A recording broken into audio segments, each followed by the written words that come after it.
Cricket ஃபேன்ஸுக்கு வணக்கம். RCB camp நடந்து முடிஞ்சு. அத பத்தி பேச சொல்லி நெறைய பேர் கேட்டிருந்தீங்க. ஆல்மோஸ்ட் 1 வீக்குக்கு மேல ஆச்சு. ஆனா அப்போ ஃபுட்டேஜஸ், வீடியோஸ் இதெல்லாம் இன்னும் நெறையாமே வெளியில வரல. ஆனா இப்போ ஒரு பிக்சராவும், வீடியோவும் வெளியில வந்துட்டு இருக்கு. அது நடத்துனதுக்கான ரீசன் என்ன? ஆர்சிபியோட நெக்ஸ்ட் பிளான் என்ன? அப்படிங்கிறத பார்க்கலாம். அத தாண்டி பவுலிங்ல இலங்கையங்கடி பத்தி பேசுறீங்க, ஹேஸ்லுட்ட பத்தி பேசுறீங்க.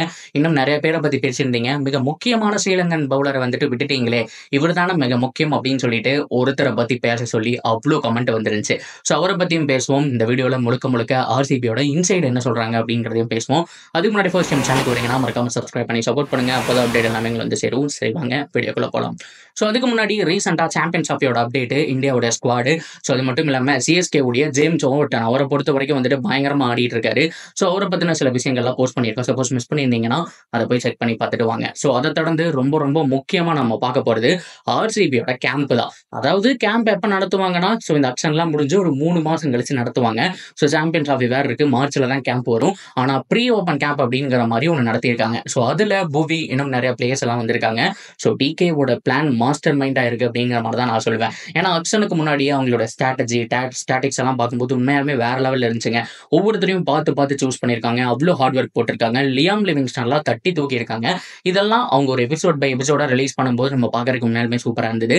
அந்த ப்ரீ ஓபன் கேம்ப் அப்படிங்கிறது அதுக்காக தான் நடத்திருக்காங்க. ஜஸ்ட் அவங்களோட ஜெர்சி போட்டு பார்த்தது மட்டும் இல்லாம ஸ்வப்னல் சிங் ஆகட்டும், குர்னால் பாண்டியாவாகட்டும், புவனேஸ்வர் குமார் இவங்க எல்லாருமே பங்கேற்றுக்கிறாங்க. டீம் இப்படித்தான் இருக்க போது, டீம் மீட்டிங் இப்படித்தான் இருக்க போது. நம்ம எப்படி விளையாட போறோம், சும்மா ஜஸ்ட் நம்ம வந்துட்டு ஆர்சிபிக்கு வந்துட்டுமே ஜெர்சியை போட்டு போட்டோ ஷூட் பண்ணலாம். அது மட்டும் இல்லாம ஃப்ரெண்ட்ஸ் கூட ரொம்ப நாளுக்கு அப்புறம் வந்துட்டு கிரிக்கெட் வந்துட்டு கிரவுண்ட்ல சும்மா ஜாலியா விளையாண்டுட்டு போலாம் அப்படிங்கிறதுக்காக தான் அந்த கேம்ப் நடத்தியிருக்காங்க.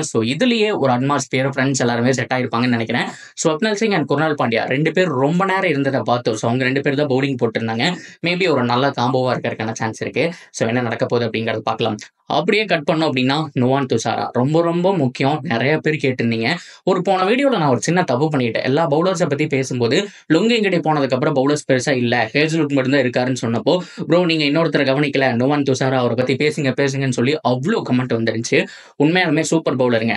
2024 சீசனை பொறுத்த வரைக்கும் மும்பை அவங்களை வந்துட்டு யூஸ் பண்ண தவறிட்டாங்கன்னு சொல்றதை தாண்டி அவருக்கு இன்ஜுரி மேல இன்ஜுரி அப்படிங்கிற மாதிரி தான் நம்ம சொல்லி ஆகணும். அவர் விளையாண்டிருந்தாரு அப்படின்னா கண்டிப்பா மும்பைக்கு பக்க பலமா இருந்திருப்பாரு. கண்டிப்பா புவிக்கு நம்ம எப்படி இந்த தடவை வந்துட்டு பக்கபலமா இருக்க போறாருங்கிறத பார்க்கணும். போன தடவை பும்ராக்கு இருந்திருக்க வேண்டிய ஒரு சிச்சுவேஷன் மும்பை மிஸ் ஆயிடுச்சு அப்படின்னு தான் சொல்லி ஆகணும். இந்த தடவை ஆர்சிபிக்கு வந்திருக்காரு. மலிங்காவுடைய எக்ஸாக்ட் ஆக்ஷன் எப்படி இப்போ நம்ம லிட்டில் மலிங்கா அப்படிங்கிற மாதிரி நம்ம பத்திரா நம்ம சொல்லிட்டு இருக்கோமோ அதே மாதிரியான ஒரு ஆக்ஷன் தான். அட் த சேம் டைம் ரொம்ப முக்கியமா சீம் பொசிஷன் நல்லா இருக்கும். யாக்கர் பர்ஃபெக்டா நெயில் பண்ணக்கூடிய பவுலர். டெத் ஹவுஸ்ல சூப்பரா போடுறதுக்கான சான்ஸ் இருக்கு. இப்போ ஆர்சிபியை பொறுத்த வரைக்கும் லுங்கெங்கடி இல்ல ஒரு ஹேஸ்லுட்டுக்கு ஒரு பிரச்சனை அப்படின்னா தாராளமா இவரை போனாங்க. கண்டிப்பா 24 பாலுமே யாக்கர் நெயில் பண்ணக்கூடிய ஒரு ஆள் தான். வேரியேஷன்ஸ் நிறைய வச்சிருக்காரு. கண்டிப்பா எக்ஸ்பீரியன்ஸ் தான் கொஞ்சம் லேக் ஆஃப் எக்ஸ்பீரியன்ஸ் இருக்குன்னு சொல்லுவேன். ஏன்னா இவர் ஆரம்பத்துல வந்த புதுசுல வேற லெவல்ல வரக்கூடிய ஒரு பவுலரா இருந்தாரு. ஆனா இந்த இன்ஜுரி பல பேருடைய லைஃபை கெடுத்துரும். அதே மாதிரிதான் நுவான் துஷாரா பல இன்ஜுரிங்க. நேஷனல் டீம் ஆகட்டும், அவர் விளையாடக்கூடிய லீக்ஸ் ஆகட்டும், ஐபிஎல்ல பார்த்துருப்பீங்க. போன தடவை சூப்பர் ஆப்பர்ச்சுனிட்டி மும்பை இந்தியன்ஸ்ல ஃபுல்லாமே விளையாடுறதுக்கு. பட் இருந்தாலும் அவரால் 14 கேமுமே விளையாட முடியல. இந்த மாதிரி ஏகப்பட்ட மிஸ்டேக்ஸ் அப்படிங்கிறது இருந்துச்சு. இன்ஜுரி ஈஸியா பண்ணிக்கிறாங்க. பிளேயர்ஸ் கிட்ட ஃபிட்னஸ் இல்ல. அந்த மாதிரி ஒரு ஆள் தான் வந்துட்டு நுவான் துஷாரா.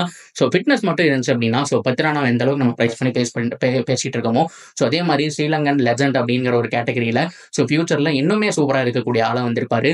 பார்ப்போம் 2025 நல்லா போதா, ஆர்சிபிக்கு அவருடைய பங்கு எப்படி இருக்க போகுதுங்கிறத. ஓவராலா நான் சொன்ன மாதிரி ஹேஸ்லுட் அது மட்டும் இல்லாம லுங்கெங்கடி இவங்க 2 பேருமே மிஸ் பண்றாங்க அப்படிங்கிற பட்சத்தில் இவர் இருப்பாரு. அப்படியே இல்லைனாலும் 14 மேட்ச்ல ஏதாவது ஒரு மேட்ச் கண்டிப்பா சான்ஸ் கொடுக்க போறாங்க. அவங்களோட பிளேயிங் லெவன் மட்டும் பெர்ஃபெக்ட்டா எடுத்ததுக்கு அப்புறம் பவுலர்ஸ் வந்துட்டு 2 ஃபாரினர் வேணும் அப்படின்னா கண்டிப்பா ஹேஸ்லுட் அண்ட் நுவான் துஷாரா தான். லுங்கெங்கடி இருந்தாலுமே இவங்க 2 பேரோட தான் போவாங்கிறது என்னுடைய ப்ரெடிக்ஷன். That's video guys. 2 விஷயத்தை கிளாரிஃபை பண்ணிட்டேன். நுவான் துஷாரா ரொம்ப ரொம்ப முக்கியமான ஒரு ஆளு. நான் போன வீடியோல மறந்துட்டேன். நிறைய பேர் வந்துட்டு ஞாபகப்படுத்தினால பேசியிருந்தேன். அண்ட் அதை தொடர்ந்து தினேஷ் கார்த்திக் போடக்கூடிய சக்கரவியூகம் என்ன, என்ன அவங்களோட ஸ்ட்ராட்டஜியா இருக்கக்கூடும், நம்ம ஓரளவுக்கு ப்ரெடிக்ட் பண்ணலாம். நெக்ஸ்ட் வீடியோல அதை பத்தி டீடைலா பேசுவோம். இந்த வீடியோ பிடிச்சிருந்தா லைக் பண்ணுங்க. மறக்காம உங்களுடைய ஒப்பீனியனை வந்துட்டு கமெண்ட் செக்ஷன்ல சொல்லுங்க. ப்ரீ ஓபன் கேம்ப்னால கண்டிப்பா இவங்க நடுவில் இருக்கக்கூடிய பாண்டிங் நம்மளால பார்க்க முடியுது. ஒரு ஸ்வப்னல் சிங் ஒரு குர்னால் பாண்டியாவை பார்க்க முடிஞ்சு. இந்த மாதிரி காம்போ உருவாக்கான சான்ஸ் இருக்கா? உங்களுடைய ஃபேவரட் காம்போ என்னவா இருக்கும் அப்படிங்கிறதையும் தாராளமா ஷேர் பண்ணலாம்.